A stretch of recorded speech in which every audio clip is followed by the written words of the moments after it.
राधे राधे दोस्तों, जय श्री कृष्णा। आज हम सुनेंगे श्री कृष्ण की बाल लीलाओं में से उषा एवं अनिरुद्ध का मिलाप की कथा के बारे में। तो आइए शुरू करते हैं हम इस कथा के बारे में।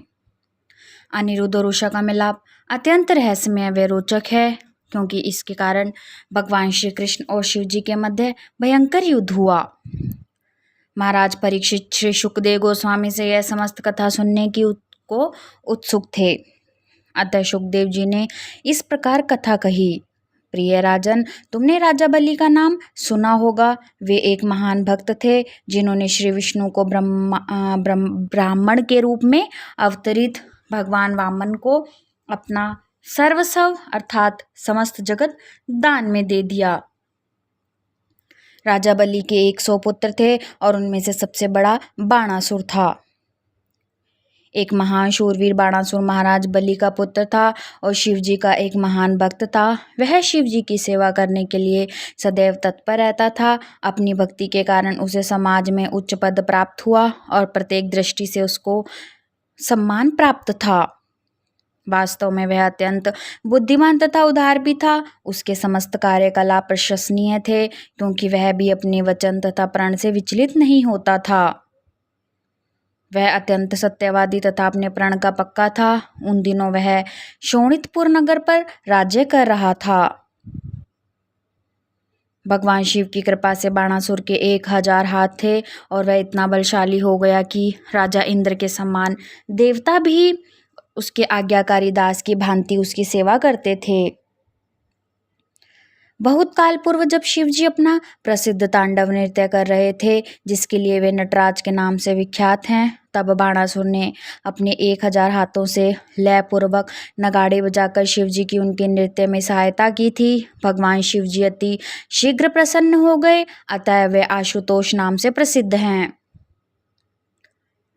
वे अपने भक्तों पर अत्यंत स्नेह भी रखते हैं। वे अपनी शरण में आने वाले की रक्षा करते हैं और इस भौतिक जगत में वे समस्त जीवों के स्वामी हैं।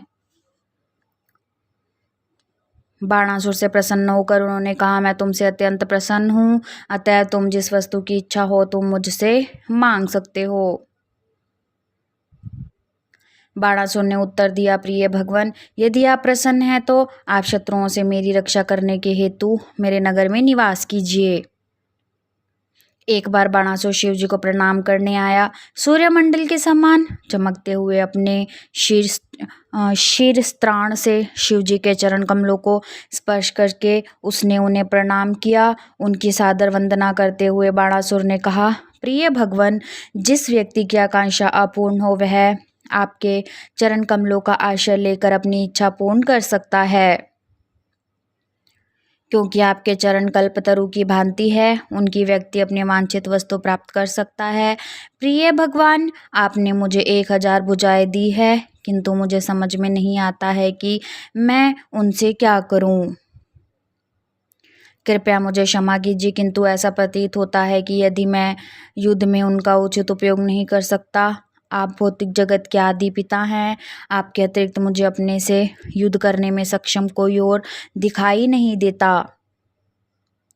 कभी कभी मुझे अपनी भुजाओं से युद्ध करने की अति इच्छा होती है, और जब मैं कोई योग्य योद्धा ढूंढने जाता हूँ तो दुर्भाग्यवश मेरी असामान्य शक्ति से परिचित होने के कारण सब लोग पलायन कर जाते हैं। कोई योग्य प्रतिद्वंदी न मिलने से व्यग्र होकर अपने हाथों की खुजली दूर करने के लिए मैं उन्हें पर्वतों पर पटकता हूँ।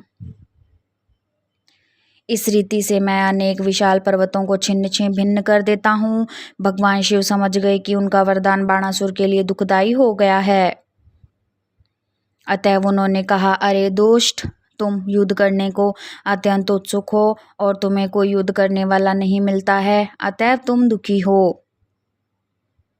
यद्यपि तुम सोचते हो कि मेरे अतिरिक्त इस जगत में और कोई तुमसे युद्ध नहीं कर सकता, किंतु मेरा कथन है कि अंततः तुम अपने साथ युद्ध करने के लिए समर्थ व्यक्ति प्राप्त होगा। उस समय तुम्हारे दिन समाप्त हो जाएंगे और तुम्हारी विजय पताका फिर नहीं फहराएगी। तब तुम देखोगे कि तुम्हारी मिथ्या प्रतिष्ठा धूलि में मिल जाएगी। भगवान शिव के इन वचनों को सुनकर बाणासुर अपनी शक्ति के मद से फूल गया। वह अत्यंत प्रसन्न था कि उसे कोई ऐसा व्यक्ति मिलेगा जो उसको छिन्न भिन्न करने में समर्थ होगा। तदुपरांत बाणासुर अत्यंत प्रसन्नता पूर्वक घर लौट गया और सदैव उस दिन की प्रतीक्षा करता रहा जब एक योग्य योद्धा आकर उसके बल को चूर चूर कर डालेगा। वह बहुत ही मूर्ख असुर था। ऐसा प्रतीत होता है कि जब ऐसे मूर्ख असुरी मानवों के ऐसे भौतिक ऐश्वर्यों का बाहुल्य हो जाता है तब वे इन ऐश्वर्यों का प्रदर्शन करना चाहते हैं और ऐसे मूर्ख व्यक्तियों को इन ऐश्वर्यों की समाप्ति पर संतोष का अनुभव होता है। कहने का तात्पर्य यह है कि कृष्ण भावनामृत के लाभों से अनजान होने के कारण वे यही नहीं जानते कि अपनी शक्ति को उचित उद्देश्य के लिए किस प्रकार व्यय किया जाए। यथार्थ में मनुष्यों के दो वर्ग होते हैं, एक वह जो कृष्ण भावना भावित है और दूसरा वह जो कृष्ण भावना भावित है नहीं है। जो कृष्ण भावना भावित नहीं है वे व्यक्ति सामान्यतः देव भक्त होते हैं, जबकि कृष्ण भावना भावित व्यक्ति श्री भगवान के भक्त होते हैं। कृष्ण भावना भावित व्यक्ति प्रत्येक वस्तु का उपयोग भगवान की सेवा के लिए करते हैं। जो व्यक्ति कृष्ण भावना भावित नहीं है वे प्रत्येक वस्तु का उपयोग इंद्रिय तृप्ति के हेतु करते हैं। और बाणासुर ऐसे व्यक्ति का एक आदर्श उदाहरण था। अपनी संतुष्टि के लिए वह युद्ध करने की अपनी असाधारण शक्ति का उपयोग करने के लिए अत्यधिक उत्सुक था। कोई प्रतिद्वंदी न मिलने पर वह अपने बलशाली हाथों से पत्थरों पर प्रहार करता था और उनके टुकड़े टुकड़े कर डालता था। इसके विपरीत अर्जुन के पास भी युद्ध की असाधारण शक्तियां थी, किंतु वे उनका उपयोग केवल श्री कृष्ण के लिए करते थे। बाणासुर की एक अति सुंदर कन्या थी जिसका नाम उषा था। जब उसकी अवस्था विवाह योग्य हो गई थी तो एक रात्रि को जब वह अपनी सखियों के मध्य शयन कर रही थी तब उसने स्वप्न में देखा कि अनिरुद्ध उसके समीप थे और वह उनके साथ दाम्पत्य संबंध का उपभोग कर रही थी। इसके पूर्व उषा को न तो कभी भी अनिरुद्ध को देखा था न ही उसके विषय में सुना था। वह उच्च स्वर में पुकारती हुई स्वप्न से जाग गई, हे प्रिय तुम कहाँ हो। अपनी सखियों के समक्ष इस प्रकार बात खुल जाने से वह किंचित लजा गई। उषा की सखियों में से एक का नाम चित्रलेखा था। वह बाणासुर के प्रधानमंत्री की पुत्री थी। चित्रलेखा व उषा घनिष्ठ सखियां थी। चित्रलेखा ने अत्यधिक जिज्ञासावश प्रश्न किया, हे सुंदरी राजकन्या, अभी तक तुम्हारा किसी किशोर से विवाह नहीं हुआ है, न ही तुमने अभी तक किसी किशोर के दर्शन किए हैं, अतएव तुम्हें इस प्रकार पुकारते देखकर मुझे आश्चर्य हो रहा है। तुम किसे ढूंढ रही हो? तुम्हारा विवाह योग्य साथी कौन है?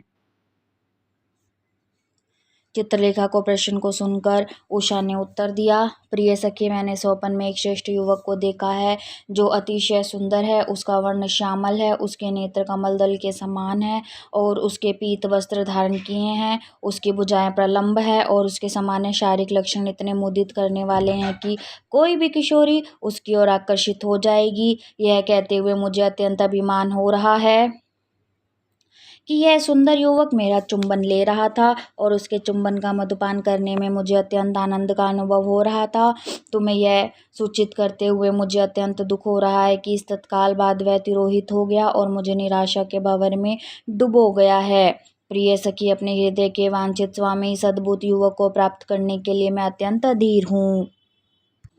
उषा के वचनों को सुनकर चित्रलेखा ने तत्काल उत्तर दिया, मैं तुम्हारे वियोग के दुख को समझ सकती हूँ। मैं तुम्हें विश्वास दिलाती हूँ कि यदि यह युवक उच्च मध्य व निम्न तीनों लोकों में कहीं भी है तब मैं तुम्हारी संतुष्टि के लिए उसे अवश्य ही ढूंढ लाऊंगी।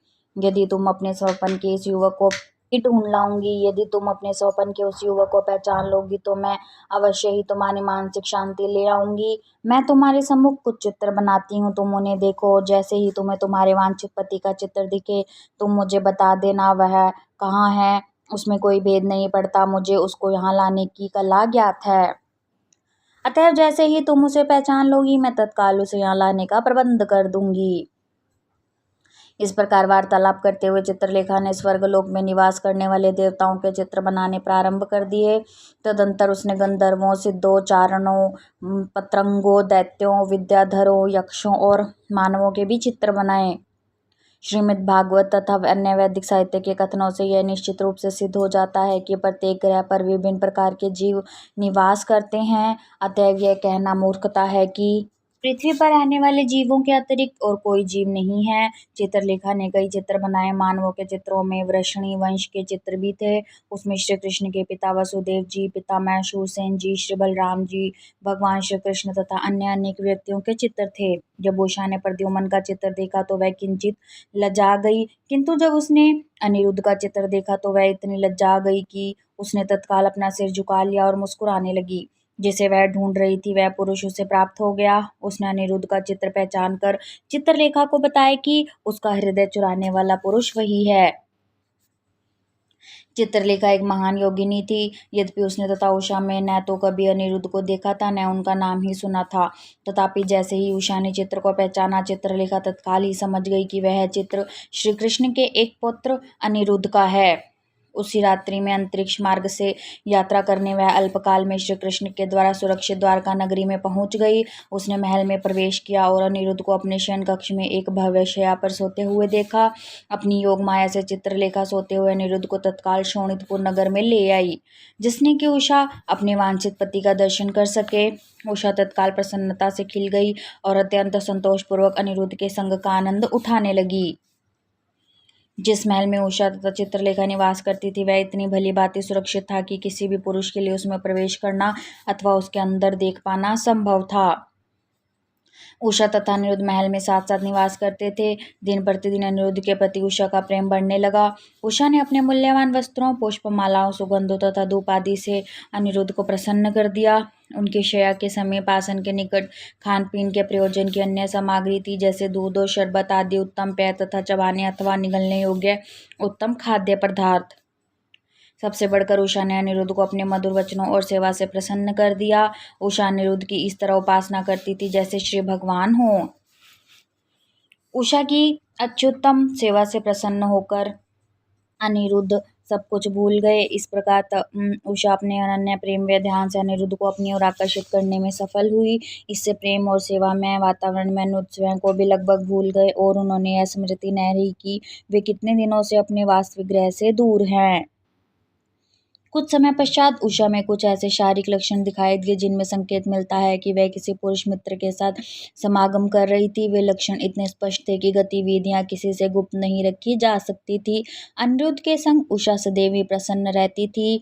उसके संतोष की सीमा न थी। नौकर और महल के द्वारपाल सरसता से अनुमान लगा सकते थे कि उसमें किसी पुरुष संबंध था, तथा अधिक की प्रतीक्षा न कर तत्काल उन सब ने अपने स्वामी बाणासुर को जानकारी दी। वैदिक सभ्यता से किसी अविवाहिता कन्या का किसी पुरुष से संबंध रखना कन्या के परिवार के लिए महान कलंक होता है।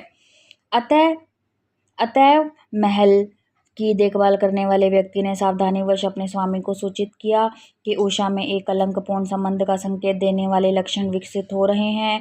सेवकों ने अपने स्वामी को सूचित किया कि वह महल की रक्षा में तनिक भी असावधानी नहीं कर रहे हैं। वे रात दिन चौकस रहते हैं कि वह युवक महल में प्रवेश न कर सके। वे इतने सावधान थे कि कोई पुरुष यह देख भी नहीं सकता था कि महल में क्या हो रहा है। अतः वे चकित थे कि उषा किस प्रकार दूषित हो गई। वे इस स्थिति का कारण ढूंढ सके, अतः उन्होंने संपूर्ण स्थिति अपने स्वामी के समक्ष प्रस्तुत कर दी। यह जानकर बाणासुर को आघात लगा कि उसकी कन्या उषा अब कुमारी नहीं रही।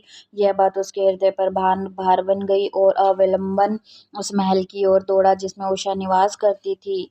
वहां उसने देखा कि उषा तथा अनिरुद्ध साथ कर वार्तालाप कर रहे थे। साक्षात कामदेव प्रद्युम्न के पुत्र होने के कारण अनिरुद्ध तथा उषा साथ साथ बैठे अत्यंत सुंदर प्रतीत होते थे। बाणासुर ने भी देखा कि अनिरुद्ध तथा उसकी पुत्री उषा की जोड़ी अत्यंत उपयुक्त है, फिर भी अपने परिवार की प्रतिष्ठा के लिए यह सहयोग तनिक भी रुचिकर नहीं लगा। बाणासुर यह नहीं समझ सका कि वास्तव में वह युवक कौन था। वह यह तथ्य समझ सकता था कि उषा तीनों लोकों में उस व्यक्ति से अधिक सुंदर अन्य किसी व्यक्ति का चुनाव नहीं कर सकती थी। अनिरुद्ध का वर्ण श्यामल व प्रभापूर्ण था। उन्होंने पीत वस्त्र धारण किए थे और उनके नयन कमल दल के समान थे। उनकी भुजाएं अतिशय लंबी थी और उनके केश काले और कुंचित थे। उनके प्रकाशवान कुंडलों की प्रकाशित किरणें, अनेक अधरों की सुंदर मुस्कान निश्चय ही अत्यंत मोहक थी। फिर भी बाणासुर अत्यंत क्रोधित था। जब बाणासुर ने उनको देखा तब अनिरुद्ध उषा के साथ क्रीड़ा करने में संलग्न था। अनिरुद्ध ने उत्तम वस्त्र धारण किए थे और उषा ने उसे विभिन्न सुंदर पुष्पमालाएं पहनाई थी। स्त्रियों के स्तनों पर लगाया जाने वाला कुमकुम स्थान स्थान पर माला पर लगा हुआ था। इससे संकेत मिलता था कि उषा ने उसका आलिंगन किया था।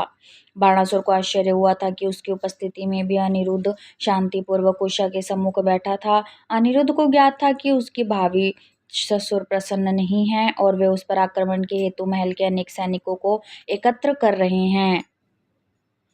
इस प्रकार अन्य कोई अस्त्र न प्राप्त होने पर अनिरुद्ध ने एक बड़ी सी लोह शलाका ले ली और बाणासुर तथा उनके सैनिकों के सम्मुख खड़े हो गए। वे दृढ़ता पूर्वक ऐसी मुद्रा में खड़े हो गए जिसमें संकेत मिलता है कि यदि आक्रमण होगा तो वह लोह शलाका में समस्त सैनिकों को धाराशाही कर देंगे।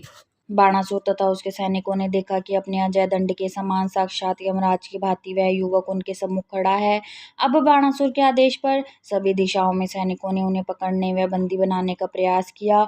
जब वे सैनिक साहस करके अनिरुद्ध के सामने आए तो अनिरुद्ध ने उन पर शलाका से प्रहार किया और उनके सिर पैर हाथ व जंघाएं तोड़ डाली। एक के पश्चात एक सैनिक भूमि पर गिरने लगा। अनिरुद्ध ने उनको उसी प्रकार वध कर दिया जैसे बाजों के दल का नेता भौंकने वाले कुत्तों को एक एक करके मार डालता है। इस रीति से अनिरुद्ध महल से बच निकलने में सफल हो गए। बाणासुर को विभिन्न युद्ध कलाएं ज्ञात थी और शिव जी की कृपा से उसे नागपाश के द्वारा शत्रु को बंदी बनाने की क्रिया भी ज्ञात थी। अतएव महल से बाहर आते समय अनिरुद्ध को बंदी बना लिया गया। जब उषा को यह समाचार प्राप्त हुआ कि उसके पिता ने अनिरुद्ध को बंदी बना लिया है तब वह शोक और कीकट व्यमूढ़ता से व्याकुल हो गई। उनके नेत्रों अश्रु से प्रभावित होने लगे और स्वयं को रोकने में असफल होकर वह अत्यंत उच्च स्वर में क्रंदन करने लगी। और इसी के साथ हमारी ये कथा पूर्ण हुई। और आप लोगों को हमारी ये कथा कैसी लगी आप लोग हमें कमेंट करके जरूर बताएं। और आगे ये कथा सुनने के लिए हमारे चैनल को लाइक करें, सब्सक्राइब करें और ज़्यादा से ज़्यादा शेयर करें। राधे राधे, जय श्री कृष्णा।